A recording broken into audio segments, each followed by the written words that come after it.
Hi. Okay, you guys ready for today? So we're going to start in standing today.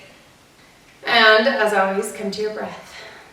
Start to breathe, inhale and exhale. Inhale and exhale. As you guys keep your breath going, keep bringing it in and out deeper and deeper each time. There's a quote that says, God's first line of defense and offense for every situation is prayer. That was by Joyce Meyer. And because today we're talking all about the defense and offense of our spiritual game called life, remember?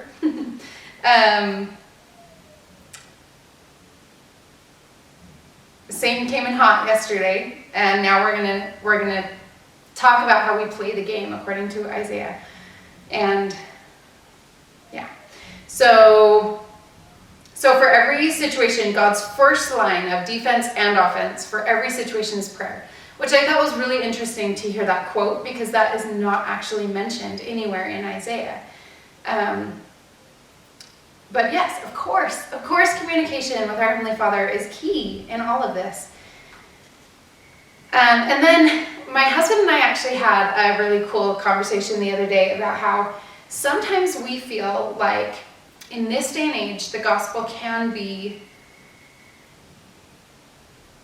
kind of like a fight. Sometimes you kind of feel like you're in battle a little bit with, the naysayers or the antis or the people who are very loud at mocking or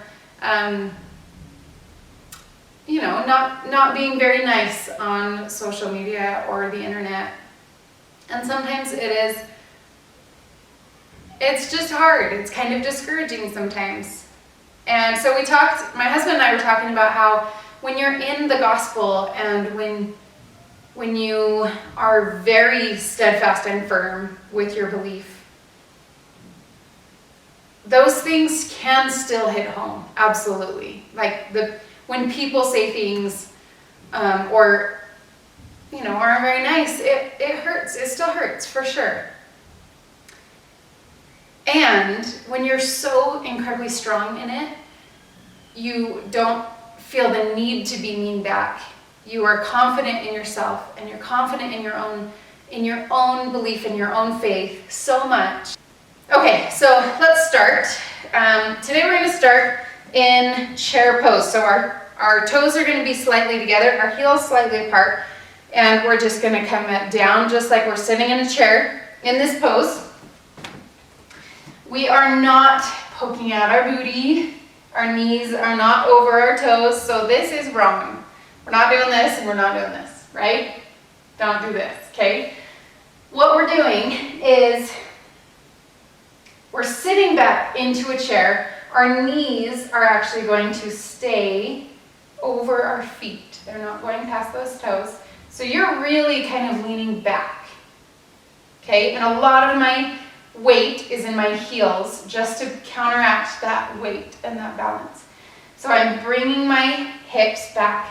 I'm tucking in my tailbone back here so that my spine is not arched like this. I'm tucking that in, engaging that core. As soon as you do this and then tuck it in like this, you can feel that whole core engage.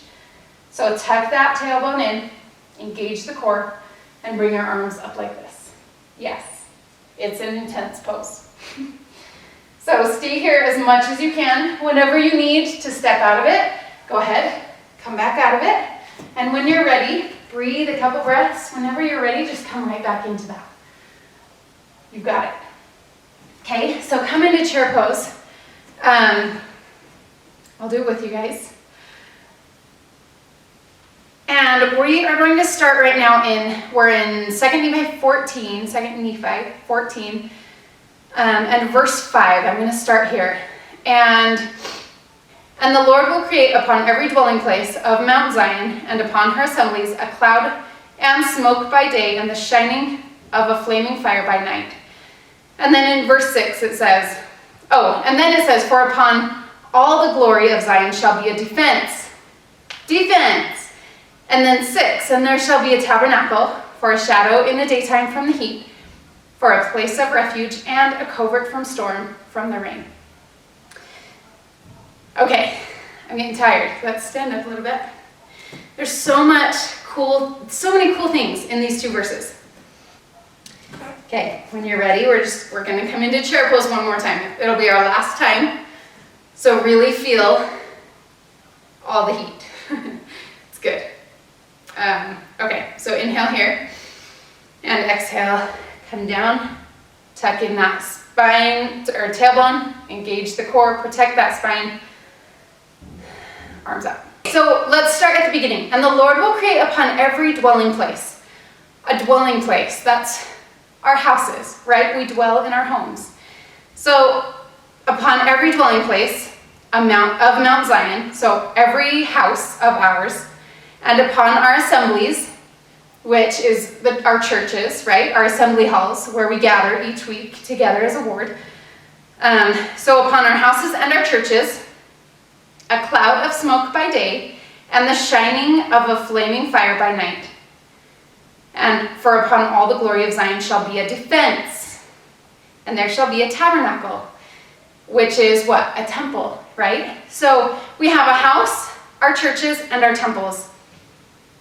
And all of these are going to be a defense from the world, which is so right. Like, when I want a place of peace and quiet, I definitely turn to the temple. My house, I can definitely work on that. I think as we all can, right? Okay, let's stand up. From here, we're going to take a vinyasa. So, exhale, forward fold. Place your palms on the floor. And this is our first forward fold. So let's just stay here for a minute and really wake up our legs. Okay, and then it says a cloud and smoke by day and the shining of a flaming fire by night, which I think about back when these people are in the wilderness, right? And they have fire for light, and both day and night. So I took this as like somebody is home in these places, right? A cloud of smoke by day and a shining of flaming fire by night. Like, I can just see this flickering fire. You know somebody's in that tent at that time. Or a cloud of smoke coming up. Like, you know somebody's in there and somebody's home. And then for a shadow in the daytime from the heat, like the heat of the world, we come into our shadows and our quiet, beautiful, restful, like, places under the tree from the heat of the sun or the world. We get to come into these shadows and for a place of refuge and a covert from the storm and from the rain. And I just love how he likens all of this to where he is in this moment, which is in the wilderness with their tents. And he talks about, the tree shade in the wilderness and a covert from the storm. And okay, bring both of your legs back, high plank. We're going to take a chaturanga dandasana, or a tricep push-up, bringing your chest down. If you need to place your hips and knees on the mat, you can absolutely do that. So come here, inhale, bring your body up, upward facing dog. And this is our first upward facing dog as well. And whenever I'm in my first upward dog, I usually try to kind of swing my hips and just really try to stretch here. Sometimes our spine is not used to bending this way, which is totally fine. Give it some love. And whenever you're ready, on your exhale, you're going to bring your hips high into downward dog, engage that core. So all of these things is our big defense. And then according to Joyce, with our quote as well, bring prayer in there and you're golden. You've got everything you need. And it really made me think of my own house. The churches and temples are always so spirit-filled, right? Okay, inhale the right leg to the back wall. Bring that right hip down to the ground just a little bit. Square those hips. You can make your yogi toes. You can point your toes. You can flex your feet. You can do all of the above. Inhale here and exhale. Bring it through both of your hands, coming into warrior one. So our back foot is going to come out to a 45-degree angle. Our knee is over our ankle and up.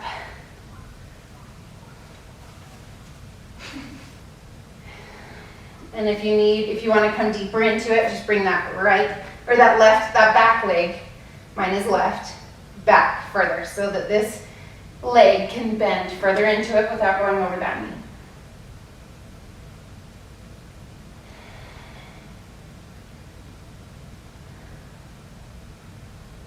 This is one of my very favorites to just wake up to because you just feel so strong. I love it.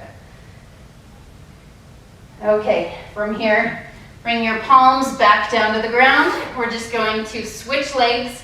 So bring that right leg back, come into downward dog, and left leg back to the wall.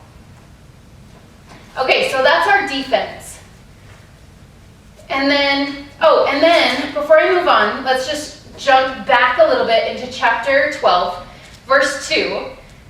And it shall come to pass in the last days when the mountain of the Lord's house shall be established in the top of the mountains and exalted above the hills, and all nations shall flow into it. Exhale that leg between both of your hands. Back leg is at a 45-degree angle. And inhale up. So he basically, and then adjust. He basically likens the temple to mountains, right? And in my scriptures, I just wrote, how can we relate the temple to our mountains? Especially here in Utah, we have so many beautiful, beautiful mountains that I could never, ever move away from. They are my home. I love them so much. And so how can we liken a temple to the mountains, right? I mean, they're both beautiful, they're both high, they're both a refuge from the world. I feel like when I go hiking or go into the mountain at all, everything dissipates. All the troubles, all the chaos, everything. Like, people are happier. You never see people mad in the mountains. They're just amazingly happy. Okay. Bring your palms down, come back into warrior one. No, sorry. High plank. Chaturanga, Dandasana, take a vinyasa, tricep push-up. Inhale, upward facing dog. Exhale, downward facing dog. Okay, so then moving into our offense, we are going to go into chapter 15, verse 26 to the end, which is 30. And he basically, I'm not going to read it all, but he talks about how you're basically ready to fight in the army of God. And he talks about, okay, lift your heels, bend your knees, inhale here. On your exhale, just jump your feet to your hands. Try jumping. If you haven't tried jumping, just try jumping a little baby hop. And here, we're gonna come into that beautiful chair pose again. So come down, tuck your tailbone, arms up. This is our last pose of the morning.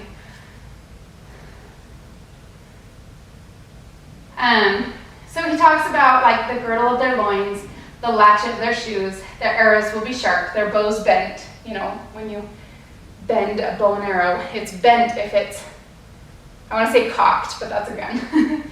Ready to be shot, right? The horse's hooves, the wheels, and then, so you're ready to fight like the army of God. And then 29, they shall roar like young lions. They shall roar and lay hold of their prey, which are missionaries. Like he's talking about these young lions, these young men, young women, who go out into the world roaring about the gospel to people all over the world. And in that day they shall roar against them like the roaring of the sea, and look to the land. And the light is darkened in the heavens thereof. And it's just so pretty. Like, that is what we are about. We are a church of kindness. Okay, come back up. My legs are done. We are a church of kindness. We're a church of humility. We're a people of love and of Christ. And I love how Isaiah portrays that so well in fighting for our faith and defending it so strongly. I hope you enjoyed today.